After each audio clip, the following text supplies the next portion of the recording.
You know who my next guest is? The former middleweight champion, one of the best analysts and commentators in the game right now, Michael the Count Bisping, here on the program. Mike, how are you? I'm very well, my friend, very well. I just came in from running with my son. He's 19 and he's a wrestler. I used to be good at running, but my knees fail me these days, so that's why I literally just came in. I would say I forgot about our interview, but that would be insulting, so I'm not going to say that, but I might have done. No worries. It's all good. I'm glad I got you here today. You mentioned going running. You're doing an operation soon, are you not? You're getting surgery or something, I was hearing? Yeah, that's right. Yeah, on Tuesday. So I had 2 knee replacements, and then on Tuesday I got to get my neck done. It's funny because, obviously all these years fighting in the octagon, you get a lot of injuries. So I had a knee replacement, that healed, and then the other leg started giving me pain, so I got that done, and then my neck started bothering me. To be honest, that's an injury going back to 2013, and just want to get rid of all the pain. So Tuesday, I go in, they do a 6-inch incision in my throat, they move all my, throat and, whatever's inside the throat, the esophagus and the larynx and all that type of stuff, the throat basically, push that to the side so you can see the spine. Then they pull out a disc, they're going to put a metal plate in, 4 screws. So I'm absolutely shitting my pants. That doesn't sound fun at all, but yeah, wish me luck, James. I will be doing that. I was going to start with Conor McGregor, because obviously that fight's on this weekend, but we got this Ottman Azaitar news about him getting cut from the UFC. Did you catch up on this morning? Did you see what happened? Yeah, I saw what Dana said. It's pretty crazy. I'm still trying to piece it all together and try and make sense. So he seems like he cut his wristband off. He gave it to someone outside of the bubble. They came in. What I don't understand is that why he came in, he went into one room and then scaled the balcony, went 4 rooms down and then climbed it. If you get into the hotel, why don't you just walk to the room that you want to go to? Yeah, I don't know if they were watching him or something. The whole thing's weird. Like, what's this guy doing? Like, again, I'm just a guy behind a camera here, but like, you're on the same card as Conor McGregor. You have this huge opportunity here, and you're doing this stuff. Like, I don't get it. Have you ever seen anything like this before? And the guy's 13-0. Yeah, he's a solid prospect. He's got 2 fights in the UFC, and I think 2 knockouts, and they came quickly. So yeah, the guy's a hot prospect, and he just blew it. Apparently there was some talk of a bag or something. So who knows what was in that bag? You never know. Maybe, I don't want to... We can't speculate here. We don't want to get in any trouble, but yeah. Speculate here, but it sounds like a bag of cocaine. I'm joking. It's all good. Don't worry. It's I'm joking. Of course I'm joking. But crazy news. Very crazy. This fight tomorrow night, Conor McGregor, Dustin Poirier, such a good fight to kick off the pay-per-view portion of the year for the UFC. I see a lot of people, maybe it's Conor fans getting in my ear, but a lot of people kind of saying this fight's going to be exactly the same as the first one. Do you see that as the case, or do you think people should be giving Dustin more credit? Because I'll be honest, Mike, Dustin's had a great run at 155, and I don't think he gets enough credit for that. Yeah, no, I totally agree. If you look at the 2 guys, Conor's gone 6-2, and Dustin's gone 10-2. The problem for Dustin is that he's had a lot of wars, Gagey, Alvarez, even Max Holloway. His last fight with Dan Hooker, that was a fight of the year contender. Dustin's always valued for money. He's a great fighter and he's so fun to watch and just a great human being as well. But as I say, the one thing that does concern me a little for Dustin is that there are always wars. With Conor, it's the opposite. Apart from Nate Diaz, pardon me. He hasn't really had many wars. He goes in there. Eddie Alvarez dismantled him.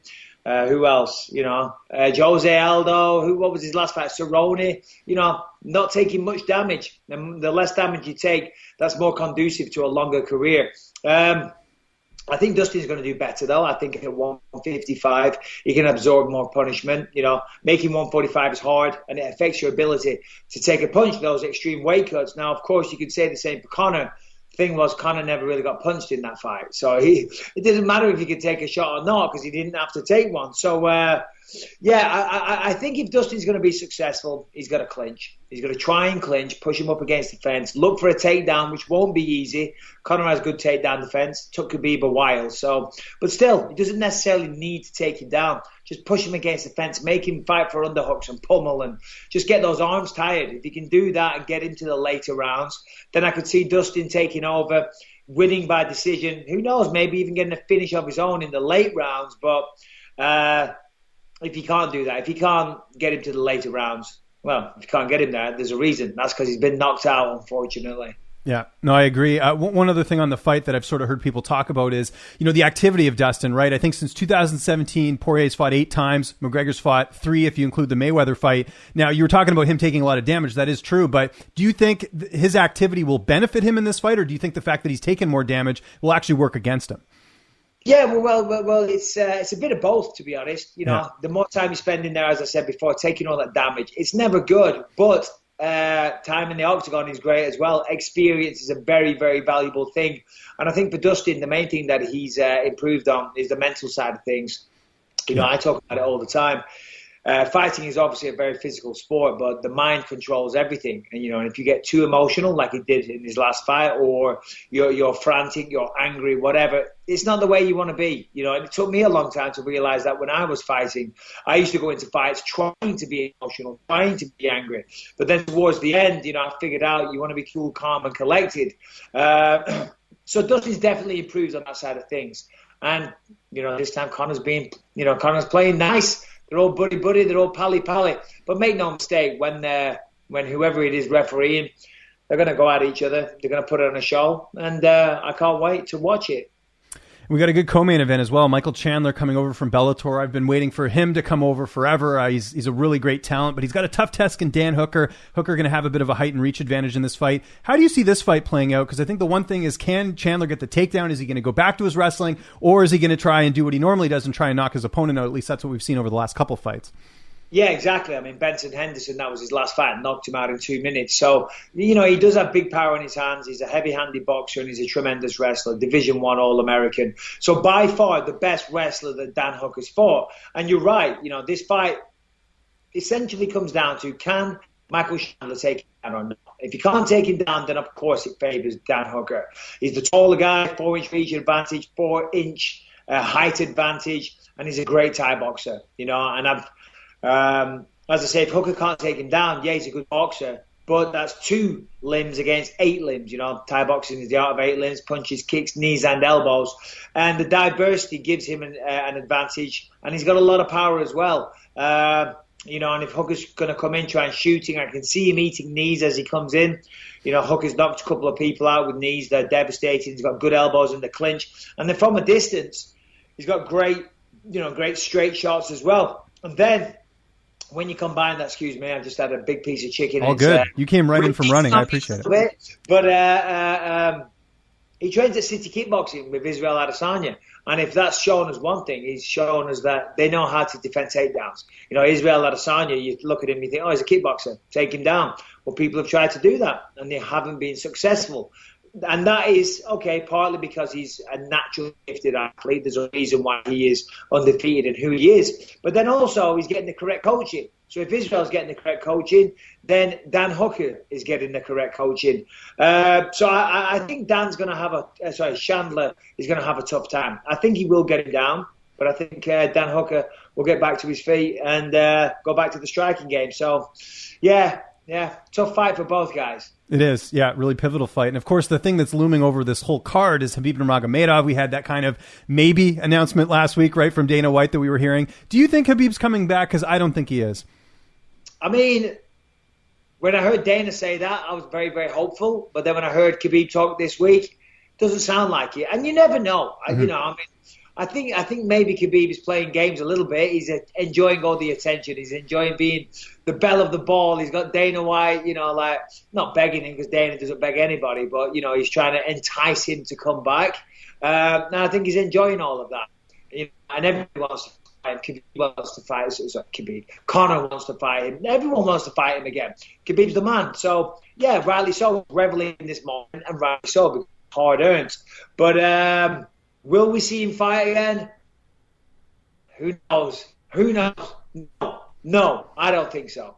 Yeah, especially since Dana now said that the George St. Pierre fight's not even an option anymore. And, to me, if he wanted to fight like Charles Oliveira or something, because he did throw his name out, wouldn't he have not mentioned that when Oliveira beat Ferguson? That's what I don't get, right? I think really, unless Poirier pulls an upset off here, I don't think Khabib's coming back, because I don't think he will give Conor that opportunity because there's so much bad blood there. What do you think about that? Yeah, because if you look at Khabib, he's achieved everything. I was talking on my podcast yesterday, and the co-host was like, yeah, but he'll miss it. He's a natural fighter. I'm like, well, hold on a minute, though. The goal is to get in and get out on top. Nobody does that though. Combat sports, the allure of being pulled back is very strong. But Khabib has made a lot of money. He's world famous. He achieved what anyone can dream of. He's 29-0. Nobody retires undefeated. Even Fedor Emelianenko didn't retire undefeated. Well, he had that one loss, but then he racked up a lot towards the end. So that's not even a good point. But still, it's really hard to do that. He's done that, and he said that he's got a lot of business plans on his plate. He doesn't want to disrespect his mother. You put all that together, he's done it. And I don't know Khabib very well, but he doesn't seem like a flash guy. I don't think he, And another time on my podcast, we were figuring out like the cost of living in Dagestan compared to the US, and it's something 144 times more expensive here.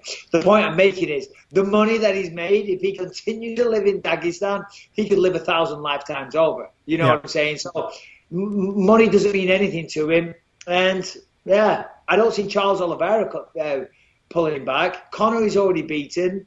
Dustin is already beaten. Tony Ferguson, unfortunately, that's not a viable option anymore. I understand what Dana said, something special, but it'd have to be really, really special. Now, you never know. Maybe Conor does that and goes out there. Max Holloway so far has stolen the show on Fight Island. I don't really see... If Conor or Dustin just look absolutely sensational Saturday night, maybe. Other than that, I don't know. Maybe I'm wrong, but my guess, and it's just a guess, is that we don't see him fight again.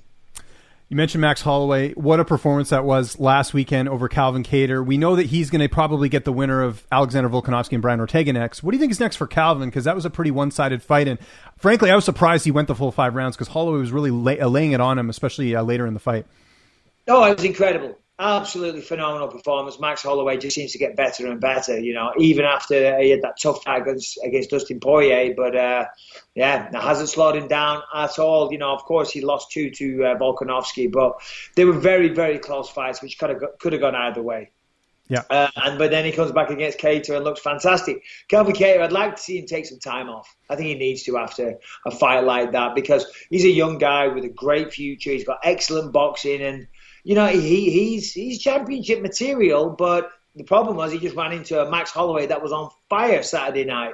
And to come back from a fight like that can be, it's tough mentally. That can break a fighter's spirit to, I don't want to be disrespectful, to get your ass kicked so badly like that. Don't get me wrong. He was in the fight and he kept Max honest. He landed some good shots. Every time when it looked like he was done, he'd come back and he'd land a big shot. It was like, whoa, you never know. He might just pull this out of the bag because Kattar does hit hard. Still, he didn't get it done. He's got to mentally recover as well as physically. He's got a broken nose or staples in his head, but that'll recover easily. Things like that. That's just time. But the confidence. So he needs to take some time off, rest up the body, rest his mind, and then pick a smart fight to come back. In mixed martial arts, and that's what this is. And I'm not talking shit about the sport. This is partly what makes the sport so great. See fighters like that, and then they go in against another top contender. If this was boxing and they lose like a big fight like that, they'll have a tune-up fight or a couple of tune-up fights. You know what I'm saying? So I think Calvin should do something similar. No, I'm not talking about taking somebody with no experience, but, don't go up against someone that's looking for a title shot anytime soon. Build up his confidence again because he's got a bright future. Because if he goes out there against another top contender, I'm not saying he can't win, but if he was to lose again, number one, very, very damaging for his career and for his confidence, very damaging to that. And as a fighter, if you lose your confidence, it's over. When is your next assignment on the broadcast desk? I was trying to remember. Yeah. So I'm doing the pre and post fight show for the Conor fight this weekend from home. So that's good. It's great. I've been working for ESPN all week. Little segments here and there. So, not having to fly a 16-hour flight has been enjoyable. But, I'll be doing, I think I've got 2 commentaries and 1 pre- and post-fight show in February. So, back to work next month. I couldn't help but catch that article on Sherdog. Michael Bisping, entitled and arrogant. Did you ever talk to that author? Like, what brought that upon? I couldn't believe that. Like, you've been retired for a couple of years now, and someone was writing something pretty bad about you. Yeah, I forget the guy's name, but it was a terrible piece of journalism. So the guy should be ashamed. And I noticed that on Sherdog, which is the shitty MMA site, right? They posted that a few times, and No, and if you go look at Sherdog's tweets, which I did, right? Not a single like, not a single comment, not a single retweet, right? And they tweeted that a few times. They're like, come on, everybody. Hey, let's all join in and talk shit about Michael. But fortunately, that one did get a lot of interaction. All the interaction was basically saying what a terrible writer he was. I mean, I forget some of the points that he made, but it was just some very outlandish accusations in there. Saying, oh, I obviously don't know what it feels like because I was always making a lot of money and things like that. So what are you talking about, you fool? When I started in the UFC, my contract was 12 and 12. 12,000 to win, 12,000 to lose. And I had to win my fights like anybody else and work my way up like anybody else. And then he says, oh, maybe he only has one eye, so maybe he can't see the commentary. What an absolute fool. That guy should be ashamed of himself. Terrible piece of journalism, terrible writing, totally baseless accusations.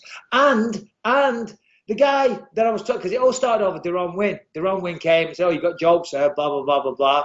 So I just gave a jovial response back. Nothing personal, nothing too bad. You know what I'm saying? I was like, yeah, whatever, blah, blah, blah, blah. Don't sell yourself short, big guy, because he's kind of short. It was just a little dig, little joke. Don't tell me that no one's made fun of him being short before. It's not like nothing he hasn't heard. For some reason, he decided to come to the defense and rescue him. But I don't think Deron Winn's got a problem with it. We've interacted on Twitter since then. I wish him all the best and wish everyone in the UFC all the best. But that writer can categorically, and Sherdog, go fuck themselves. And I'll catch him one day. I'll catch up with him. Because I did find him. I did a little look on him. To be a look at that writer, I'd be writing an article about people like me. How are you enjoying the PS5? I saw you were tweeting photos of that.